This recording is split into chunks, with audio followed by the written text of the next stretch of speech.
alors aujourd'hui on se retrouve pour une nouvelle vidéo et aujourd'hui on se retrouve pour une review de Boruto. Donc je suis un petit peu désolée, cette vidéo arrive mardi. En ce moment c'est vrai que ça arrive très souvent, c'est que voilà, des fois j'ai pas le temps de tourner le lundi, du coup je tourne le mardi et je vous publie du coup le mardi. Donc voilà, je tiens à m'excuser pour cette petite journée de retard.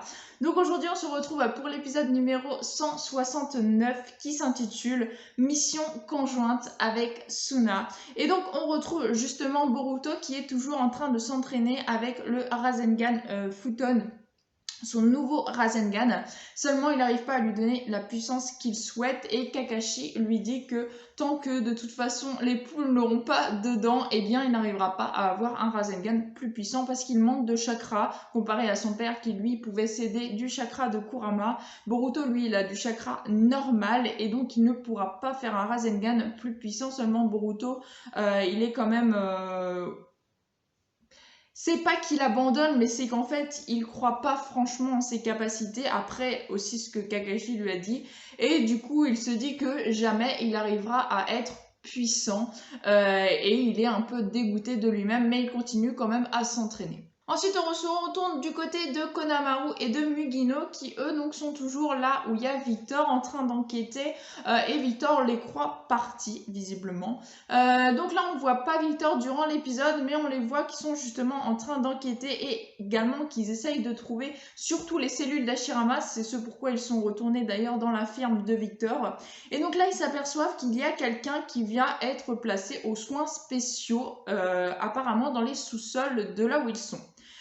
Et donc ce qu'il se passe, c'est que c'est déjà visiblement la 5e personne de la semaine à aller dans les centres justement spéciaux, de soins spéciaux. On n'en sait pas plus et d'ailleurs ils n'arrivent pas à entrer justement parce qu'il y a une espèce de code que bien sûr que les membres de la ferme de Victor connaissent. Et on y voit par contre un professeur, docteur scientifique de je ne sais quoi, qu'on avait déjà vu auparavant justement pendant les épisodes qu'il a d'ailleurs, pour ceux qui achètent les DVD de Boruto savent, puisque c'est justement l'arc qu'il parle pendant ce moment-là. C'est l'arc de Mitsuki, quand Mitsuki avait quitté le village justement pour aller avec ses semblables et qu'il avait été donc d'ailleurs au pays d'Iwa, là où il y a Onoki. Et donc justement, pendant cette hors-série-là, on a vu Mitsuki et on avait vu justement ce même professeur que l'on voit là, visiblement, qu'il aurait un lien avec Victor, peut-être avec Kara, mais enfin bref, en tout cas il est là. Donc c'est un espèce de docteur scientifique, on sait pas trop, ce personnage est assez mystérieux, on n'en avait pas appris beaucoup sur lui, mais en tout cas voilà, il s'occupait des espèces de spécimens comme Mitsuki, donc des spécimens qui ne sont pas humains. Donc à voir, mais je pense qu'il pourrait vraisemblablement avoir un lien avec Kara, mais en tout cas il semble avoir un lien donc avec Victor. Et bien sûr, Konamaru et Mugino, eux, pensent que justement dans ces fameux sous-sols où ils envoient les soins spéciaux à certaines personnes, eh bien il y aurait les cellules d'Hashirama, parce que c'est le seul endroit qu'ils n'ont pas pu justement espionner. C'est le seul endroit où ils n'arrivent pas à aller pour l'instant, donc ils pensent vraiment que c'est en sous-sol qu'ils détiennent les cellules d'Hashirama et qu'ils font justement toutes sortes d'expériences sur des cobayes. Je pense qu'ils viennent justement et qu'ils appellent ça les soins spéciaux. On retrouve après ça Shikadai qui va voir Boruto et qui lui demande si ça va. Donc Boruto lui révèle ce que Kakashi lui a dit, qu'en gros il ne pourra pas faire un Rasengan plus puissant que ça, mais que Boruto lui il a besoin d'être plus puissant parce qu'il ne veut plus jamais avoir à faire une défaite aussi grosse que celle qu'il a eue.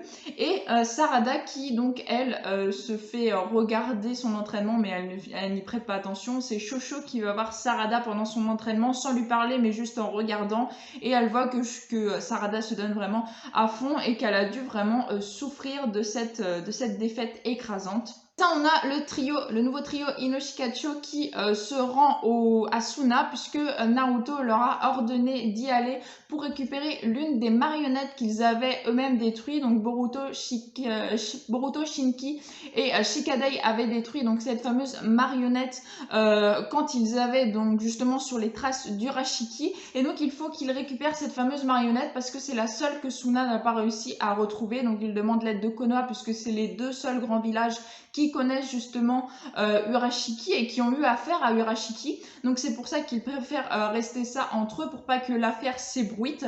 Et donc ils doivent récupérer cette fameuse marionnette. Seulement donc ils font le voyage donc jusqu'à Suna et ils vont s'arrêter puisque Shosho a faim. Alors là je me suis dit oh mon dieu, ça va être un épisode vraiment très plan-plan. Je vous dis vraiment ce que j'ai aperçu comme je l'ai vécu quand j'ai regardé cet épisode. Je me suis dit oh non ça y est, ils vont se refaire un concours de bouffe, etc. etc. Enfin bref. Vraiment j'étais pas du tout... J'appréciais pas pour l'instant l'épisode jusque là. Donc là il croit justement Depa sans savoir que c'est lui. Il le croit justement là où Shosho voulait aller manger. Il les regarde mais vraiment en une fraction de seconde et ensuite il s'en va sans leur prêter plus attention que ça. Et ensuite donc on a bien sûr l'équipe qui rentre dans ce fameux truc où on peut manger, une espèce de snack. Et elle découvre justement le snack donc totalement ravagé par du sang, par des corps inanimés par terre. Et ils se disent bien sûr que sûrement la personne qu'ils viennent de voir partir, c'est lui qui a dû faire tout ça. En tout cas, c'est la question qu'ils se posent. Ils ont dû faire un rapport, du coup ils sont arrivés un peu tard au niveau de rejoindre l'équipe de Suna. Équipe de Suna donc qui apprécie pas tellement se faire commander par Shikadai, seulement c'est lui le seul tune-in justement de tout ce groupe-là. Et d'ailleurs c'est très drôle parce que je sais pas si vous avez fait gaffe, c'est futile, mais c'est que des adversaires qu'ils ont eu d'un côté et de l'autre au combat justement des tune-in. Shinki avait affronté Shosho, Araya avait affronté Inoijin et Shikadai lui il avait affronté la fille, j'ai oublié son nom. Enfin voilà, ils s'étaient tous affrontés pendant cet examen. Je trouvais ça assez drôle qu'ils partent en mission ensemble. Donc ils partent en mission sur la trace justement de la marionnette où Shikadai ordonne justement, enfin, demande à Araya justement d'utiliser une de ses marionnettes pour voir si la marionnette serait pas enfuie dans le sol puisque c'est la seule qu'ils n'ont pas retrouvée. Et effectivement, elle était enfouie dans le sol.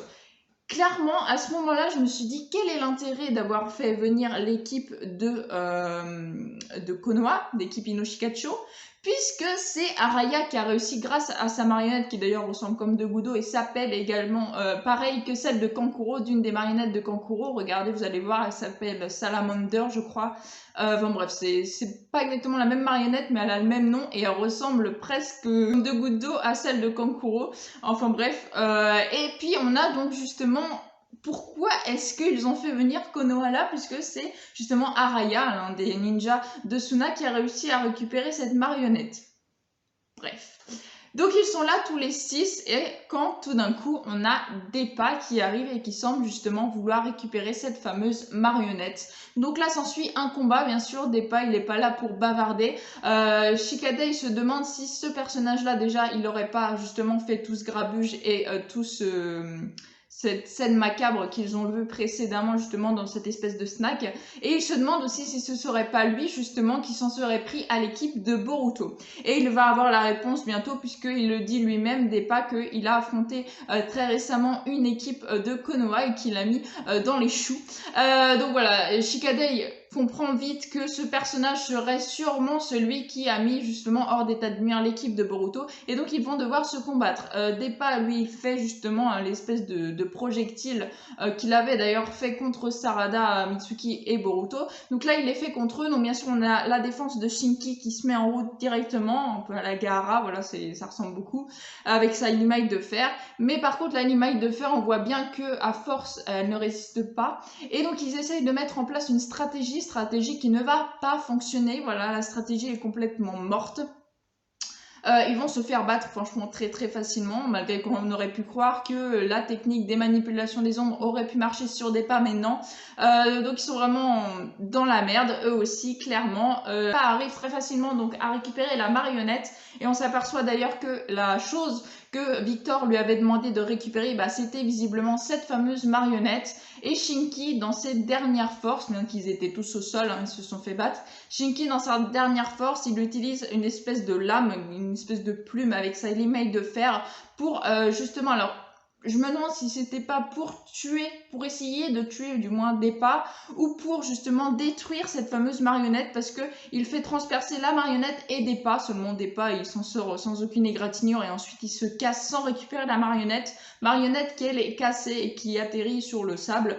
Donc voilà, je sais pas quel était son but. Je pense que c'était plus de détruire la marionnette pour éviter justement qu'il puisse la ramener là comme il était en train de le faire, que de tuer Deppa, parce que je pense que Shinky a bien vu qu'ils étaient beaucoup trop faibles pour pouvoir l'affronter, même lui qui est vraiment l'un, je pense, des plus forts à l'heure actuelle de la nouvelle génération.